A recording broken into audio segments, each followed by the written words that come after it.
Okay, I'm going to do a tour of Gangler's Bain Lake Outpost Camp on the North Seal River system in far northern Manitoba. The camp is spread out a bit, so I'm starting here at the first cabin. There's 3 guest cabins here. This is the one at the top of the hill, the furthest away. A small picnic table and a fire pit, and a really nice view of the whole camp. And here's the cabin right here. We'll just go inside and have a look.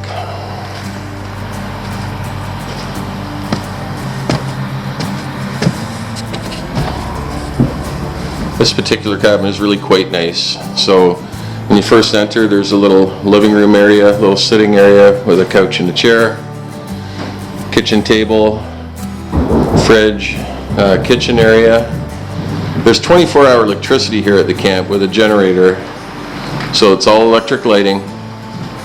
The heating is electric. There's baseboard heaters right there. 2 bedrooms in this cabin. Each one are exactly the same with 2 single beds, nicely appointed. There's a small 3-piece bathroom with a flush toilet and a shower, and then here's the second bedroom. Really nice, with fans too, so in case it's really hot, you know, you have a ceiling fan. Beautiful cabin. Not sure if the camera is picking it up, but the generator is back there. So you can kind of hear it droning, but it's really not too bad at all. So here we have a small sort of pantry shed. It's open 24/7, so if guests want anything, we'll have a look in here.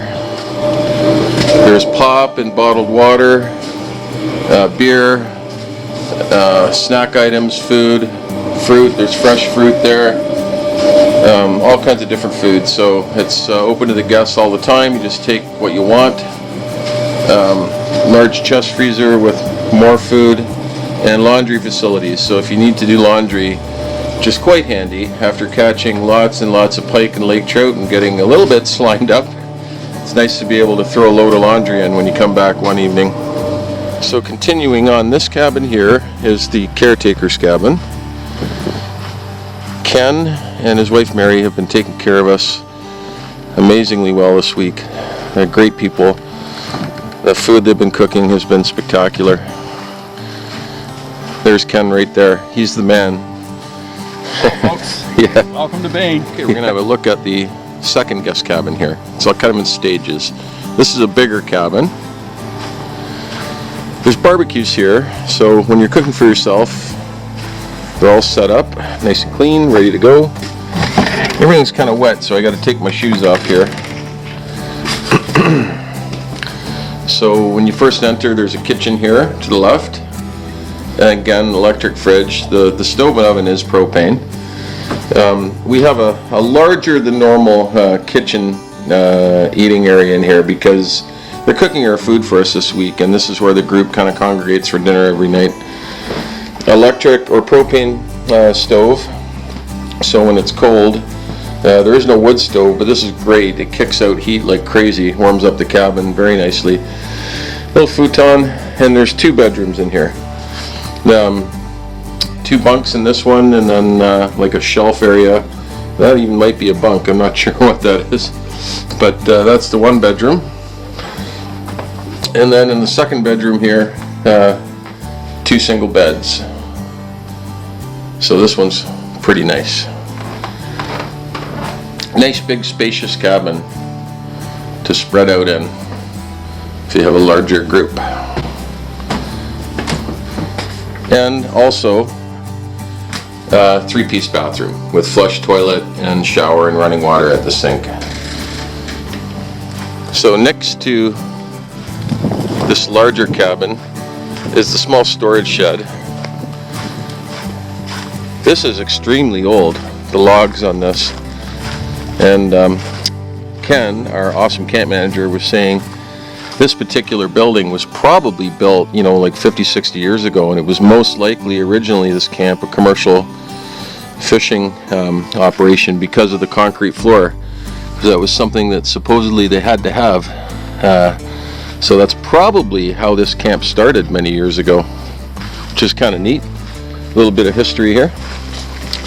Right, Ken? Used to be a commercial fishing camp. Yeah, years ago, and it probably built in the late 40s or 50s, because you can see it's built with a crosscut saw and notched in with an axe. And by the 60s, most people had chainsaws. So I suspect it was probably built after the war. They wanted to commercial fish all these lakes, but they gave up. The snow is too deep, the slush is too deep, and the transportation costs just too high. But we get the old shack. All right, let's go have a look at the last cabin, which is where Brendan and I are bunking. So this is the third guest cabin. This trail continues down to the plain dock, which we haven't used while we're here fishing. The boats are just pulled up on the beach over there.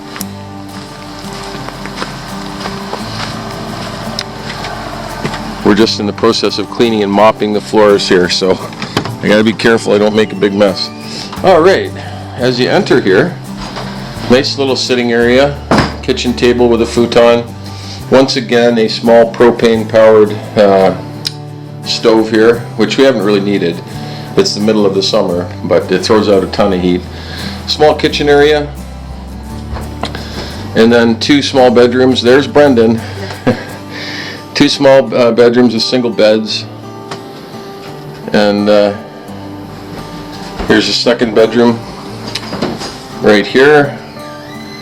And then once again, a three-piece bathroom with a flush toilet, a shower, and a small vanity with hot and cold running water, which is really nice. There is no dock here, but it's not a big deal pulling the boats up on the sand. Beautiful little protected bay, no matter what direction the wind is blowing in. It's always common here. So the boats are 16-foot Alumarines, nice big wide deep boats. Casting decks in front. They're not brand new, they're a little rough around the edges, but they don't leak a drop. They're very stable in rough water. All the boats have electronics, Humminbird color graphs, and the motors, except for one, they're all 20 horse 4-stroke Yamaha motors. The one there is a 25 electric start. The rest are pull start, but they start super easy.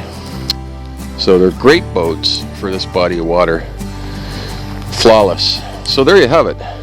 That's been a short tour of Gangler's Bain Lake Outpost Camp in far northern Manitoba.